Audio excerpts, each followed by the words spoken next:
मैं बलूचिस्तान असम्बली के अहाते में मौजूद हूँ और हम देख रहे हैं कि यहाँ पर इजलास चल रहा है असम्बली का। अपोजिशन के अरकान जो है वो बात करते दिखाई दे रहे हैं और वो मुसलसल तनकीद का निशाना बना रहे हैं हुकूमती अरकान को भी। और सीनियर सहाफ़ी भी यहाँ पर मौजूद हैं, उनसे बात करते हैं। सीनियर सहाफ़ी खलील अहमद साहब मौजूद हैं। खलील भाई बताएँ, 33 सरकार ने तहरीक-ए-अदम एतमाद की हिमायत की है और मिसिंग अरकान की भी गूंज सुनाई दे रही है। मिसिंग का क्या मामला है और आगे आप क्या होता दिखाई दे रहा है आपको?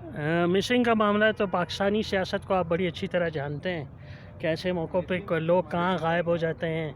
अब सुबह से जो हमारे ये 5 अरकान हैं, इनके फ़ोन बंद है, इन्हें ज़मीन खा गई, आसमान खा गया या ज़मीन निकल गई, कुछ पता नहीं चल रहा। लेकिन एक आ गए हैं।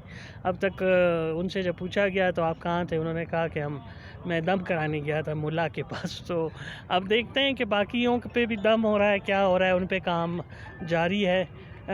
बाकी करारदाद जो है वो पेश कर दी गई है, आपने देखा। और इस पे आज बहस होगी और इसके बाद जब बहस कंप्लीट हो जाएगी तो फिर 25 तारीख को राय शुमारी होगी। राय शुमारी वाले दिन भी बहुत कुछ हो सकता है। आज 5 गायब है, उस दिन 15 गायब हो जाए। तो ये तो पाकिस्तानी सियासत की सूरत हाल है। यानी कुछ पता नहीं है क्या होने वाला है। गैर यकीनी सूरत हाल है, कुछ पता नहीं है कि क्या हो जाए क्या नहीं हो जाए। हो सकता है पूरे भी हो जाए, लेकिन किस्मत है इनकी। आप देखें आखिरी टाइम में 2 आ गए और जो है वो 33 पूरे हो गए, नहीं तो ये 31 में तो आज ही ये दम तोड़ देती।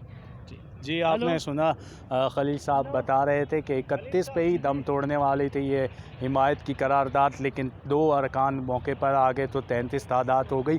ताहम इनका भी यही कहना है कि राय शुमारी वाले दिन भी मालूम नहीं कि क्या होगा।